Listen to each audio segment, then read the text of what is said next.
نواسب ایک روایت ان کو ملی ہے، بڑی خوش ہیں وہ، کہ امام حسین علیہ السلام نے فرمایا ہے کہ اگر عمر میرے عصر میں ہوتے تو وہ میرا ساتھ دیتے، جیسے کہ انہوں نے رسول پاک صلی اللہ علیہ وسلم کی نصرت کی ہے۔ تو وہ روایت یہ ہے میرے عزیزوں، ملاحظہ فرمائیے، یہ کتاب ہے کتاب الفتوح لابن اعظم الکوفی، تحقیق علی شیری، چھاپ دار الاضواء، جزء خامس، جو 1991 میں بیروت میں چھپی ہے۔ اس کتاب میں صفحہ نمبر 25 میں ایک روایت، بلکہ اس سے پہلے ایک روایت، لمبی روایت ہے، اس کی نہ کوئی سند ہے، کچھ بھی نہیں ہے۔ امام حسین علیہ السلام جب مکہ میں تھے تو اس زمانے میں ان سے بہت سارے لوگ ملے، عبداللہ ابن زبیر ان سے ملتے تھے، عبداللہ ابن عباس ان سے ملے، محمد حنفیہ سے ان کی ملاقات ہے، اور اسی طرح عبداللہ ابن عمر۔ اب عبداللہ ابن عمر آپ جانتے ہیں کہ ایک یزیدی شخص تھا، واقع حرہ میں اس نے بنی امیہ کا ساتھ دیا اہل مدینہ کے خلاف، اور فتوے دیتا جاتا تھا کہ یزید کی طاعت جو نہیں کرے گا، جو یزید سے بیعت نہیں کرے گا، وہ جہنم جائے گا۔ اس کہانی میں نے سنا ہے، صحیح مسلم میں اس کی روایت موجود ہے۔ تو وہ ایک یزیدی شخص تھا، وہ بنی امیہ کے ساتھ تھا، اس نے امیر المؤمنین علیہ السلام سے بھی بیعت نہیں کی تھی۔ جب سنہ 35 میں، سنہ 36 میں، سنہ 35 میں امیر المؤمنین علیہ السلام سے سب لوگوں نے بیعت کیا تھا، عبداللہ ابن عمر نے بیعت نہیں کیا تھا، اور اس کا ایک چھوٹا بھائی جو تھا وہ، اس نے حضرت ابو لؤلؤہ رضی اللہ تعالیٰ عنہ کی بیٹی کو قتل کیا تھا۔ جب عمر قتل ہوا تھا تو اس وقت انہوں نے ان لوگوں کو ابو لؤلؤہ رضی اللہ تعالیٰ عنہ نہیں ملے تھے، تو انہوں نے کیا کیا تھا، اس کی ایک چھوٹی بیٹی کو، اسی عبداللہ ابن عمر کے جو چھوٹے بھائی ہیں، انہوں نے اس بیچاری کو، مثلا 10 سال کی کوئی بچی تھی، اس بیچاری کو قتل کیا تھا اپنے باپ کے جرم میں۔ تو امیر المؤمنین علیہ السلام نے عثمان سے کہا کہ دیکھو عثمان، اگر قاتل تھا تو ابو لؤلؤہ تھے، ٹھیک ہے نا، اس نے قتل کیا ہے، بیٹی کا کیا جرم ہے، بیٹی کا کیا جرم ہے، تم اب عمر کے بیٹے سے اس کا قصاص لے لو۔ تو عثمان کے متائن میں ایک متعن یہی ہے، اس نے اعتراف بھی کیا کہ یہ قتل ناجائز ہے، لیکن کہا کہ اب عمر قتل ہو چکا ہے، اب میں اس کے بیٹے کا بھی قتل کر دوں، قصاص کر دوں۔ تو اسلام کا حکم یہی تھا کہ اس کی عمر کا بیٹا قصاص ہو جاتا، لیکن اس نے قصاص نہیں کیا، اور یہ ایک دلیل ہے کہ ابو لؤلؤہ مسلمان تھا، ابو لؤلؤہ مومن تھے، مسلمان تھا، کیونکہ اگر وہ اس کی بیٹی کافر ہو، اگر وہ خود کافر تھا تو اس کی بیٹی بھی کافر ہوتی، کیونکہ صغیر اپنے والد کے دین پہ ہوتا ہے، اور کبھی قصاص کا مطالبہ نہیں ہوتا، ایک مسلمان کو ایک کافر کے قتل میں آپ قصاص نہیں کر سکتے۔ اور پھر امیر المؤمنین علیہ السلام نے وعدہ دیا تھا کہ جب بھی میرے ہاتھ لگے عمر کا یہ بیٹا تو میں اس سے قصاص لوں گا۔ تو اسی وجہ سے وہ بھاگ گیا تھا، جب امیر المؤمنین علیہ السلام سے لوگوں نے بیعت کی تھی تو یہ لوگ بھاگ گئے تھے، شام گئے تھے، معاویہ سے ملے تھے، کیونکہ ان پہ خون تھا، اور امیر المؤمنین علیہ السلام نے وعدہ کیا تھا کہ میں اس سے قصاص لوں گا۔ تو بہرحال یہ لوگ یزیدی تھے۔ تو یہ آیا تھا، اس کا پورا واقعہ یہاں پہ ابن عاصم کی کوفی کے میں ہے۔ یہ روایت جو اس میں سند نہیں ہے، اس میں جملے رد و بدل ہوتے ہیں امام حسین سید الشہداء علیہ السلام اور عبداللہ ابن عمر کے مابین۔ یہ عبداللہ ابن عمر امام حسین علیہ السلام سے کہتے ہیں کہ آپ کیوں یہ کام کر رہے ہیں، کیوں آپ واپس مدینہ آ جائیے، ہم لوگ آپ سے بیعت نہیں لیں گے، آپ سے بیعت کا مطالبہ نہیں کریں گے، آپ اپنے گھر آرام سے بیٹھیے۔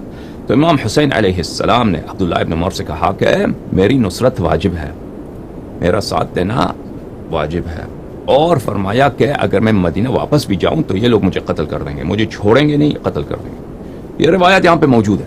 تو اس کے بعد امام حسین علیہ السلام نے فرمایا، یہ روایت ہے، البتہ جیسے عرض کیا ہم نے کہ یہ نہ شیعہ کتب میں موجود ہے، نہ عمریہ کتب میں ہے، سوائے ابن عاصم کوفی کے کتاب میں۔ ایک اور کتاب ہے مقتل خوارزمی صاحب نے بھی اسی ابن عاصم کوفی سے روایت کی ہے اس روایت کو۔ تو اس میں یہ جملہ ہے کہ فرمایا لو ان اباک عمر بن الخطاب ادرک زمانی، اگر تیرے ابے عمر ادرک زمانی اس زمانے میں ہوتا، میرے زمانے میں ہوتا، لنصرنی، وہ مجھے اسی طرح نصرت کرتا جیسے اس نے رسول پاک صلی اللہ علیہ وسلم میرے جد کو نصرت کیا۔ وَأَقَامَ مِن دُونِ قِيَامَهُ بَيْنَ يَدَيْ جَدِّي، اور اقام من دونی قیامہ بین یدی جدی، اور میری جگہ وہ رسول پاک صلی اللہ علیہ وسلم کے سامنے کھڑے ہوتے، میری جگہ میں نسج الفاظ ترجمہ کر رہا ہوں، اس الفاظ کے معنی صحیح نہیں بنتے، ٹھیک ہے نا. وَأَقَامَ وہ مقیم ہوتے، مقیم ہو جاتے، مقیم ہو جا، اقامہ مقیم ہو جاتے، مقیم ہو جاتے میری جگہ، جیسے وہ رسول پاک صلی اللہ علیہ وآلہ وسلم کے سامنے ان کے آگے انہوں نے وہ کھڑے ہو گئے تھے. تو اس دوسرا فقرہ جو ہے اس کے صحیح معنی نہیں بنتے، لیکن پہلا جو فقرہ ہے وہ اس کی معنی واضح ہے کہ کیا مجھے میری اسی طرح نصرت کرتے جیسے انہوں نے رسول پاک صلی اللہ علیہ وآلہ وسلم کی نصرت کی ہے. تو اس جملے سے نواسب کو جو جس باللباس میں ہوں ان کو یہ ہتھ ملا ہے کہ دیکھیں امام حسین علیہ السلام نے عمر کی خوبیاں بیان کی ہیں. تو پہلی بات تو یہ ہے کہ اگر یہ جملہ صحیح ہوتا عزیزوں، اگر واقعاً یہ جملہ امام حسین علیہ السلام نے کہا ہوتا تو جماعت عمریہ کے نزدیک یہ بہت، ان کے نزدیک بہت اچھا یہ ایک دستاویز تھا کہ وہ ان کے لیے یہ موٹیویشن بھی تھا، ریزن بھی ہے، دلیل بھی ہے کہ اپنی مذہب کی تائید اہل بیت علیہ السلام کی زبانی کرا دیں. وہ اپنے کتب میں اس کو نقل کرتے مختلف کتب میں، لیکن ان کے کتب میں کہیں نہیں ہے، شیعہ کتب میں نہ عمریہ کتب میں، صرف ابن عاصم کوفی کے کتاب میں وہ بلا سند موجود ہے. اس کے علاوہ مقتل الحسین، یہ مقتل امام حسین علیہ السلام کے اختب خوارزم کی لکھی ہوئی کتاب ہے، یہ قم میں چھپی کتاب ہے. یہاں پر صفحہ نمبر 278 میں بلکہ 277 میں قال الامام احمد ابن عاصم الکوفی، ابن عاصم کوفی کی کتاب الفتوح سے نقل کرتے ہیں. آخر یہ روایت کافی لمبی ہے، اس کے آخر میں فوالذی بعث جدی محمدا بشیرا ونذیرا لو ان اباک عمر بن الخطاب ادرک الزمانی لنصرنی کما نصر جدی صلی اللہ علیہ وآلہ وسلم. ٹھیک ہے، وہی جملہ یہاں پر بھی. تو ان دو کتابوں میں ہے، دوسری کتاب بھی وہ ابن عاصم سے نقل کرتے ہیں. تو اس کا مصدر ایک ہی ابن عاصم نہ. پہلی بات تو یہ ہے کہ لفظہ یہ کوئی کسی معتبر کتاب میں اس کا وجود نہیں ہے اور اس کی سند نہیں ہے، اور ہمیں اس کا جواب دینے کی کوئی ضرورت نہیں ہے. ٹھیک ہے نا. دوسری بات، اگر یہ جملہ صحیح بھی ہو، اگر ہمیں جواب بھی دینا پڑے تو کیوں یہ اس جملے کا مطلب یہ نہیں ہے کہ واقعاً عمر نے رسول اللہ صلی اللہ علیہ وسلم کی نصرت کی ہے، یا عبداللہ یا امام حسین علیہ السلام کی نصرت کرتا وہ اگر زندہ ہوتا. اس کی وجہ کیا ہے؟ اس کی وجہ یہ ہے کہ امام حسین علیہ السلام اس بات کو ایک یزیدی شخص سے کہہ رہے ہیں، جو امام حسین علیہ السلام کو واپس مدینہ کی طرف لانا چاہتا ہے یہ عبداللہ ابن عمر، جہاں پہ امام حسین علیہ السلام خود فرماتے ہیں کہ وہ مجھے قتل کر دیں گے. ٹھیک ہے نا، یعنی ایک غدار شخص سے کہہ رہے ہیں، اور اس سے کہتے ہیں کہ تو وہی شخص ہے، وہ عمر کا بیٹا ہے. جیسے تیرے ابے نے رسول پاک صلی اللہ علیہ وسلم کی نصرت کی تھی نا، جتنا نصرت اگر وہ ہوتا آج بھی میرے اتنا ہی نصرت کرتا. ٹھیک ہے نا. تیرا ابا اس کو نصرت رسول پاک صلی اللہ علیہ وسلم کی کتنی نصرت کی اس نے؟ ہاں، 0. ٹھیک ہے نا. جتنی نصرت اگر اب تیرا ابا بھی ہوتا آج تیری طرح وہ کام کرتا. ٹھیک ہے نا. تو وہ ٹھیک ہے نا بھائی، آپ سمجھ رہے نا. یہ تو محاورے میں بہت ہوتا ہے. مثلا ایک شخص نے کبھی مجھے میری مدد نہیں کی نا، اگر میں اس کا مذاق اڑانا چاہوں تو میں کیا کروں گا؟ میں اسے کہوں گا جیسے پچھلے سال آپ نے ہماری مدد کی، آج بھی مدد کر رہے ہیں اسی طرح. ٹھیک ہے نا.